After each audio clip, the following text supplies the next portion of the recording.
جس نے جنگ میں امام حسین نصیب کیا، شکر ہے آسمان کا کہ جس نے ہماری دعاؤں کو قبول کیا، شکر ہے پروردگار عالم کا کہ جس نے ہمیں آزادانہ امام حسین کے پیارے بنایا. ہماری نصیب بہت بلند ہے کیونکہ ہم سارا فاطمہ کو زہرا کی دعا ہے. اچھا نہیں تھا کہ ہم اس دنیا میں کوئی اور بھی ہو سکتے تھے، کسی اور مذہب پہ کسی مذہب پہ ہو سکتے تھے، لیکن پروردگار عالم کا شکر بہت دل سے اور بہت پہچان کے کیا کیجیے کہ اگر ہم یہاں نہ ہوتے تو کہاں ہوتے، اور اگر جہاں ہوتے وہاں ہوتے تو پھر یہاں نہ ہوتے. اور اس مانوی رزق اور مانوی نعمت کو روحانیت کا حاصل نہ کرتا. اب آگے سے کچھ 1445 ہجری کے اب ایام سے بڑی تیزی سے اپنی اختتام کی جانب ہے کہ سفرات ہو گئی اور اب چند سال جو ہے آن لائن سے منسلک ہو جائیں گے.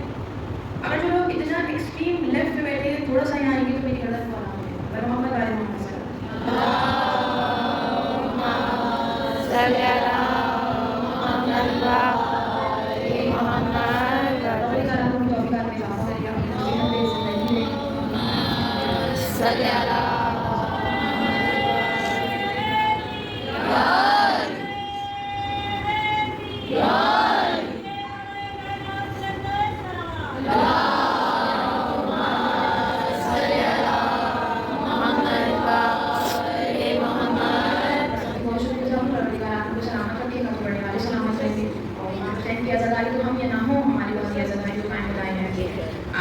پیش کرنے ہیں. کچھ رشتوں کے بارے میں بات کرنی ہے، کچھ اختلافات کے بارے میں، پھر تھوڑا سا فضائل شامل حال کریں گے اور پھر منظر مسائل چلیں گے.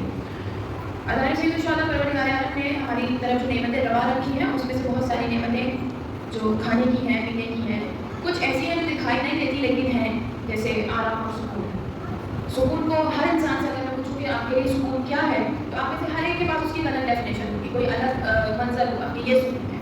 لیکن پروردگار عالم کا بھی لطف ہے کہ اس نے وہ چیزیں جو دیکھ رہے ہیں، دیکھ سکتے ہیں، وہ بھی عجیب بنائی ہیں، اور جو نہیں دیکھ سکتے ہیں وہ بھی بڑی مختلف اور عجیب بنائی ہیں. پروردگار عالم نے مجھے اور آپ کو رشتے دیے، ماں باپ، بہن بھائی، چچا، تایا، تائی، ماموں، ممانی، خالہ، خالو، نانا نانی، دادا دادی.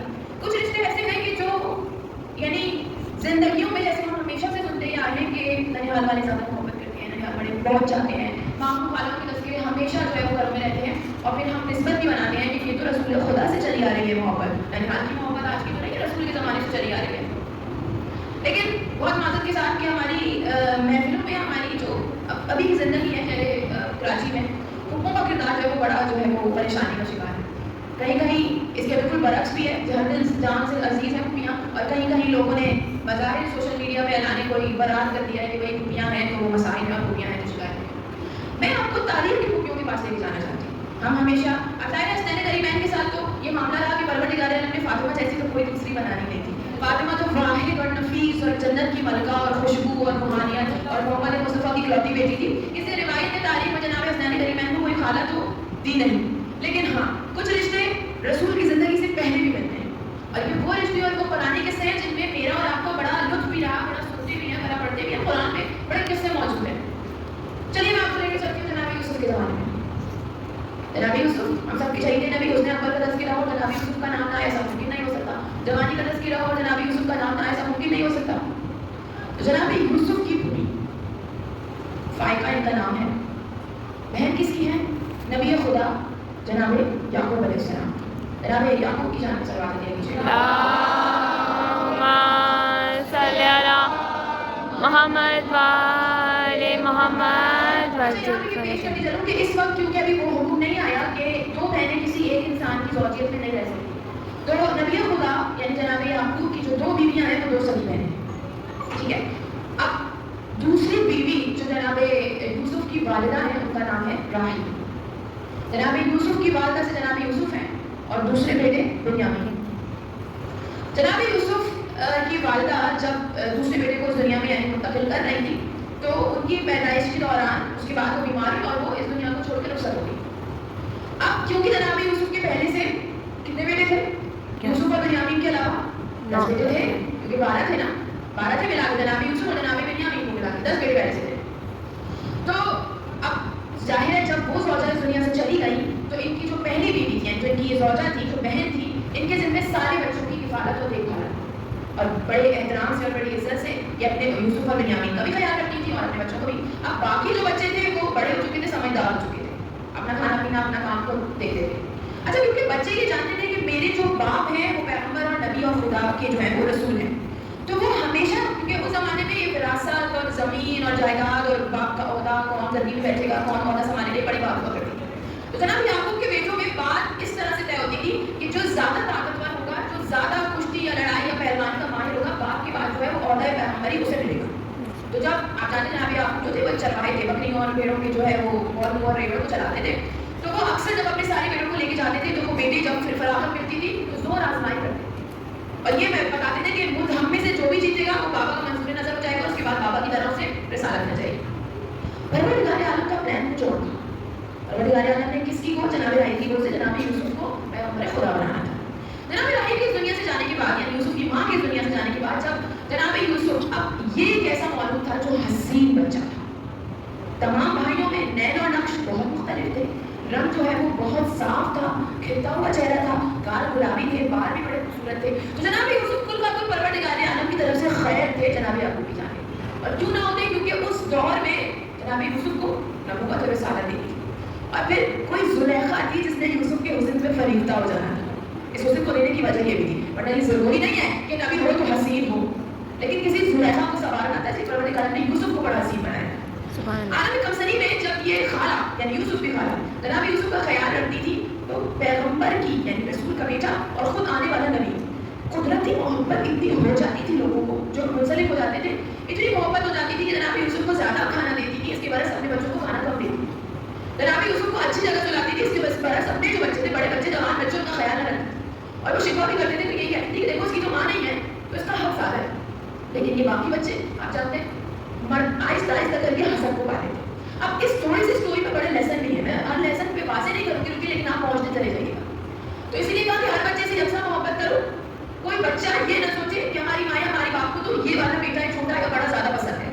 ایسا ہوتا ہے لیکن آپ کو ہوتا ہے ایسا، لیکن کسی وقت میں ماں باپ کا انصاف اور عدل جو ہے وہ دیکھا اور ماپا جاتا ہے کس مقام سے. پر اب یوسف کا زیادہ خیال رکھنے کے بیٹوں نے ہر اعلان شکوا شروع کر دیا کہ بابا دیکھیے ماں نے یوسف کو زیادہ کھانا دیا، بابا دیکھیے ماں یوسف کو کہاں سلا رہی ہے اور ماں اپنی گھوڑے یوسف کو سلا رہی ہے. تو جناب آپ نے محسوس کیا یہ چیز بھائی کی بہن نے محسوس کی. کون؟ جناب فائدہ یعنی یوسف کی پھوپھی. جب یہ محسوس کیا کہ میرا بھائی جو نبی خدا ہوتے ہوئے بھی انصاف کر نہیں پا رہا اور نہ چاہتے ہوئے خالہ کی محبت، پہلے جناب یوسف کی خالہ کتنی شدید محبت بچوں سے کرتی ہے، خالہ اس میں کوئی شک نہیں ہے، تو نہ چاہتے ہوئے وہ محبت جو ہے وہ اس ماں کے درجے پہ ہائی ہو رہی ہے. تو جناب یعقوب اور جناب فائدہ یہ فیصلہ کرتے ہیں. جناب فائدہ کہتی ہے کہ میں دیکھ رہی ہوں کہ میری بھاوت جو ہے وہ کتنا تھک جاتی ہے، کتنا بچوں کے کھانے پینے نہانے دھونے ان کے اہتمام کا کتنا بار ہے ایسا کہ جان پہ. میری گزارش یہ ہے کہ میں کو بے اولاد ہوں بڑھاپے کی تحریر پہ، میں یہ چاہتی ہوں یعقوب کہ تم یوسف کی ذمہ داری مجھ غریب کو دے دو تاکہ مجھ بے اولاد کا بھی کوئی آسرا اور سہارا ہو جائے، میری بھی تھوڑی زندگی آخری لمحات اچھے گزر جائیں اور یہاں پہ میری جو بھابھی ہے تمہاری بیوی اس کے ہاتھ میں بھی تھوڑا سا میں اس کی مدد کر سکوں. جناب یوسف بظاہر تو اس کے لیے راضی نہیں ہوئے کیونکہ پیغمبر کا پیغمبر سے دور ہونا بھی بڑا مشکل ہے، بڑی حفاظت کرنی پڑتی ہے. لیکن مسئلہ خدا بندی کو سمجھتے ہوئے کہا کہ آپ کیا کہتی ہیں؟ خالہ سے اپنی دولت سے یوسف کی خالہ سے پوچھا کر کہتے ہیں ہرگز نہیں، یہ میری بہن کا بیٹا ہے، میں کو کسی کے حوالے اور وہ بھی پھوپھی کے حوالے. کتنا مسائل ہو جاتے ہیں نا، ایک طرف نند ہے دوسری طرف اپنی بہن کا بیٹا. کہا کہ نہیں ہرگز نہیں. پھر انہوں نے سمجھایا، کہا دیکھیں آپ کے ساتھ یہ مسائل ہو رہے ہیں، میں نہیں چاہتا کہ ہمارے بچے ایک دوسرے سے حسد کریں اور خدا نہ خواستہ کیونکہ یوسف پیغمبر خدا بنے گا اس کو نقصان ہو جائے. تو وہ مان گئی اور سمجھ گئی. پھر جناب یوسف کی جو پھوپھی تھی وہ بڑے چاؤ سے یوسف کو اپنے گھر لے گئی. اب یہ پھوپھی تعلیم کی ایسی پھوپھی ہے جس نے یوسف کو وہ غذا کھلائی ہے جو یعقوب کے گھر میں یوسف کو نہیں مل پاتی. یوسف کو اس جگہ سلایا ہے جہاں وہ اپنے لیے سب سے بہتر بستر منتخب کرتی تھی، خود یوسف کو سلاتی رہتی تھی اور پنکھے چلتی رہتی تھی اور ساتھ میں بیٹھی رہتی تھی. کئی دفعہ ایسا ہوا کہ جناب یوسف کی آنکھ کھلی ہوئی جانا ابھی تک جاتے ہیں، کہا کہ میرے بچے میں بس اس خطرے میں ہوں کہ تم سو جاؤ اور کوئی تمہیں نقصان نہ پہنچائے، اس لیے جاگ رہی ہیں. اب آپ دیکھیں اس مقام پہ وہ بھی کتنی بڑی بات کر رہی ہے، نبی خدا کی حفاظت. یہاں سے کنیکٹ کرتے رہیے گا، میں نے کسی خوبی تک پہنچنا ہے. حضرت سید الشہداء روایت نے لکھا کہ ایک مقام ایسا آیا کہ جناب یوسف کہیں کھو گئے، بچوں کا کھیل کھیلتے کھیلتے کہیں چھپ ایسے گئے کہ کافی دیر میں ملے. تو جناب یعقوب صاحب کو بڑے پریشان ہوئے، بڑا شکوہ کیا کہ آپ نے جو کہا تھا کہ ہم حفاظت کریں گے اور وہ بھی تو آپ ناکام ثابت ہوئی، آپ یوسف کو واپس کر لے جا رہے ہیں. اچھا اس مقام پہ جناب یعقوب بھی باقی بڑے پریشان ہونے کا فائدہ اب میں کچھ نہیں کہہ سکتا کیونکہ یوسف اتنی پریشانی سے میں واپس ملا کہ پیغمبر خدا اس کی بات میرے ذمہ ہے. روئی کو بڑا لے کے جائے یوسف چلے گئے، رات نہیں گزر رہی، نیند نہیں آ رہی. وہ رونا یوسف کی شکل میں جو ابھی پھوپھی کے گھر میں آئی تھی وہ ایک دم ایسے آپ سے لے لی گئی. ایسا ہی ہوتا ہے جب 2-3 دن بچے رونے آتے ہیں ننیال میں یا ددیال میں اور پھر وہ چلے جاتے ہیں، کیسے قرآن آپ کو تکلیف ہوتی ہے. تو دوسرے دن جناب یوسف کے پاس آئی، ان کو چھوما، ان سے پیار کیا، ان سے بات کی. جناب یوسف نے کہا کہ بھوبی اماں آپ پریشان نہیں ہو، لیکن بھوبی اماں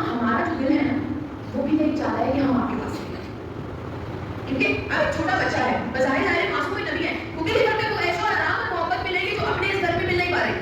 اور پیغمبر خدا بھی یہ جانتا ہے کہ میری وجہ سے باقی بھائیوں کا حق کہیں نہ کہیں مارا جائے. کہا کہ میں بھی یہ چاہتا ہوں کہ آپ کے گھر ہوں. کہا کہ وہ ترکیب کریں. اب دیکھیے پیغمبر اس ایج میں بھی نبی ہے اور دانش مند ہے.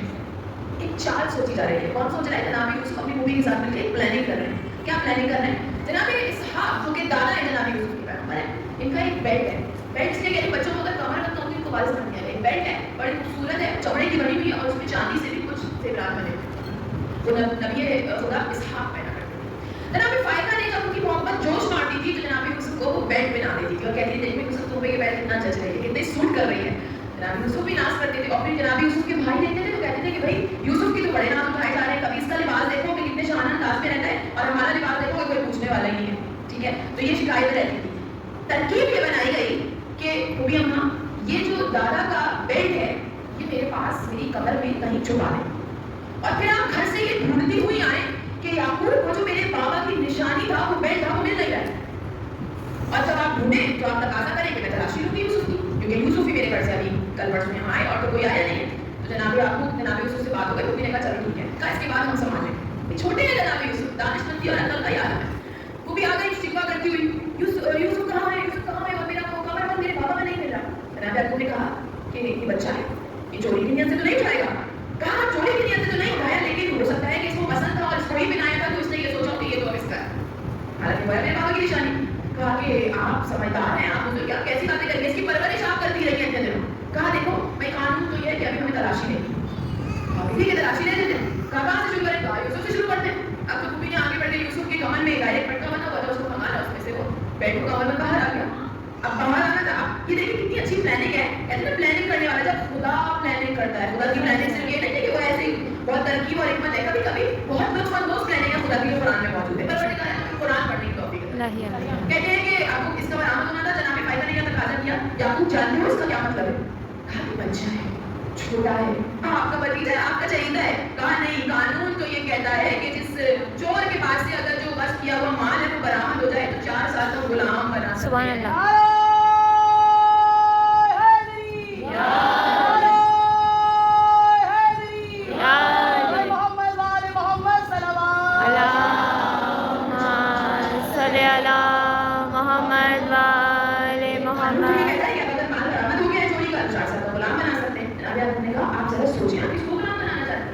چاہیے میرا بیٹا میری آنکھوں کی ٹھنڈک. ابھی تو آپ اس کو خود اپنی جان دے رہی تھی کہ آپ غلام بنانے کی بات کر رہی ہیں. کہاں ہاں بس ہمیں غلام بنا. اب خوشی کتنی ہے، میرے دل میں لڈو پھوٹ رہے ہیں. خوشی کتنی ہے، اظہار نہیں کر رہے نا پھوپھی نہ بھتیجا. ایسی محبت اور اتنا کنیکشن ہے. پروردگار عالم نے ہمیں بھی بڑی پھوپھیاں ایسی عطا کی ہیں جن کی پھوپھیاں بہت اچھی ہیں. پروردگار نے سلامت رکھے.